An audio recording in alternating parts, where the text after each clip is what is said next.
મારે એક વખત પૈસા આપવા છે, આપી દો મામલતદાર ઓફિસ નો બીજો માળ અમને ભાડે, ઢોર બાંધવા બીજા માળે 1 લાખ લઈ જાઓ, મામલતદાર ઓફિસ ના બીજા માળે ગાયું ભેંસું બકરા નીણ ને પૂળો નાખવું જ, આપી દો, લાવો, આપી દેશો.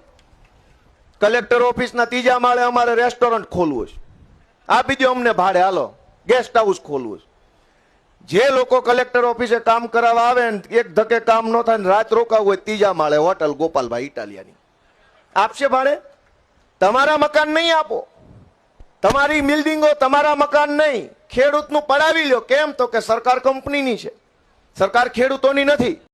હા દોસ્તો, આજે આપણે વિડીયો જોવાનો છે દોસ્તો આપણા ગોપાલભાઈ ઇટાલિયાનો. દોસ્તો ગોપાલભાઈનો વિડીયો જોઈને દોસ્તો વિડીયોને 2 જણાને શેર કરી નાખજો અને આ ચેનલને સબસ્ક્રાઇબ કરી નાખજો દોસ્તો. તેથી આવા વિડીયો હું તમારી સામે લાવતો રહીશ દોસ્તો. અને આ બીજો વિડીયો જોવો દોસ્તો. પોપલો કે પ્રધાનમંત્રી ક્યાં છે કઈ ખબર નહીં, વિડીયો જોવો જરાક એનો શું કે છે. ઈ પ્રધાનમંત્રી તો ક્યાં છે કોઈ ખબર નથી, અને દેશ કે અત્યારે બધું ભગવાન ભરોસે હાલે છે. તો આ પરિસ્થિતિનો જવાબદાર કોણ? અને અત્યારે ડીઝલ નહીં મળે એટલે આ ગોપલા અમને ખબર જ છે પ્રધાનમંત્રી ક્યાં છે, આખા ગામને ખબર છે પ્રધાનમંત્રી ક્યાં છે. તને નો ખબર હોય ખબર નહીં, તું ક્યાં ભડવા એવું કરતો, ક્યાં વિડીયો બનાવતો, એટલે તને ખબર ન હોય પ્રધાનમંત્રી ક્યાં છે. અને બીજી વાત કે દેશ રામ ભરોસે હાલે, ભગવાન ભરોસે હાલે. મને તો એવું લાગે કે તારી જિંદગી અત્યારે ભગવાન ભરોસે હાલે છે. જેથી ભગવાને ગોબો ઉપાડ લીધો ને તેથી પતી ગયું, પૂરું થઈ ગયું, હાવ નવરા થઈ જવાના છે. હાવડો બાવડો બધો વિખાઈ જવાના, હાવડાના ઠૂઠા ઉપરના તાર બાર બધું વિખાઈ જવાનું છે. ભગવાન ભરો, એટલે ભગવાન ભરોસે હાલતો હોત ને તો દેશમાં અત્યારે ઇન્ડિયામાં પેટ્રોલના ભાવ ક્યાંય જઈને છેડા હોત. આજે કંટ્રોલમાં છે ને, કંટ્રોલમાં એનું રીઝન છે ભાજપ સરકાર, મોદી સાહેબના કંટ્રોલના લીધે ભાવ આટલો કંટ્રોલમાં છે. બાકી આવો ન્યુઝીલેન્ડમાં ખબર પડે કેટલા ભાવ વધી જાય. ઘણી ખપાટ્યું એમ કે તો પાછા હોય આવો. દોસ્તો આ વિડીયો જોવાનો છે દોસ્તો, વિડીયો પૂરો જોજો અને વિડીયોને શેર કરવાનું ના ભૂલતા દોસ્તો. આ પણ વિડીયો જોવો, એ ભાઈ શું કહી રહ્યા છે દોસ્તો અને કોને કહી રહ્યા છે, આ પણ પૂરો વિડીયો જોજો. મિત્રો, તમે પેલા ચેતર વસાવાની વિધાનસભાના લોકોનો વિડીયો સાંભળો. લોકોને ઉશ્કેરવાનું કામ કરી રહેલા છે. ગુમરા કરે ને લોકોને પીવડાવે ને નાસાડે અને બેન્ડ પાર્ટી હોય તો પછી નશો તો કરાવવું જ પડે. આજે 4 વર્ષ થાય છે અને ધારાસભ્યને તો હજુ અમારા ગામમાં એક બાકડો સુધી અમે જોયો નથી. બીજું કામ તો દૂરની વાત છે. આમ આદમી પાર્ટીના લોકો ગુંડાગર્દી પર ઉતરી આવે, કોઈને ધમકી આપવું, કોઈને આમ લાલચ કરવું, એના કારણે પછી લોકો થોડા માણસો એટલે કઈ બોલે નહીં અને ઢીલા પડી જાય. 5 વર્ષ થઈ ગયા ત્યાં સુધી બોરિંગ ને કે કોઈ બાગડું ને કે કોઈનું ઠેકાણું નહીં. આવું છે સહિતરનું કઈ.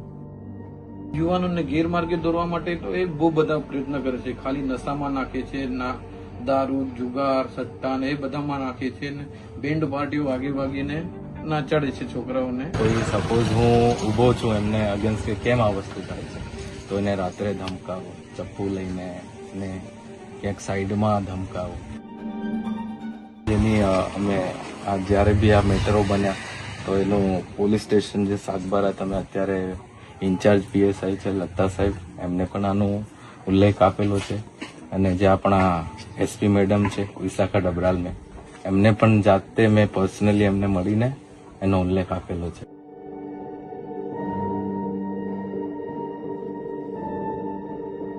મિત્રો, તમે આ વિડીયો સાંભળ્યો ને. આ ચેતર વસાવાએ ધારાસભ્ય બન્યા બાદ એમના જ વિસ્તારના લોકોનું કામ કર્યું નથી.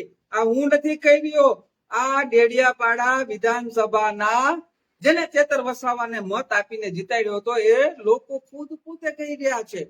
એટલે આદિવાસી સમાજને ગુમરાહ કરનારા આ નકલી મસીહાને, હું ફરીવાર કહું છું, આ નકલી મસીહાને, કારણ કે અસલી મસીહા હોય આદિવાસી સમાજના કલ્યાણની વાત કરે, આદિવાસી સમાજના હિતની વાત કરે, પરંતુ આ ચેતર વસાવા નકલી મસીહા છે. કારણ કે અત્યાર સુધી જેટલા પણ ગુના દાખલ થયા છે એમાંથી મોટા ભાગના ગુનાઓ આદિવાસી સમાજના લોકોને ધાક ધમકી આપવાના, આદિવાસી સમાજના લોકોને મારવાના અને આદિવાસી સમાજના લોકોને હેરાન પરેશાન કરવાના જ ગુના ચેતર વસાવા ઉપર દાખલ થયા છે. જે વ્યક્તિ આદિવાસી સમાજના લોકો ઉપર જ અત્યાચાર કરતો હોય એ કઈ રીતે આદિવાસી સમાજનો મસીહા ગણાય? આ વાત આદિવાસી સમાજના ભાઈઓ, બહેનો, વડીલો, બુજુર્ગો, માતાઓ, બહેનો બધાએ ધ્યાનથી વિચારવાની જરૂર છે.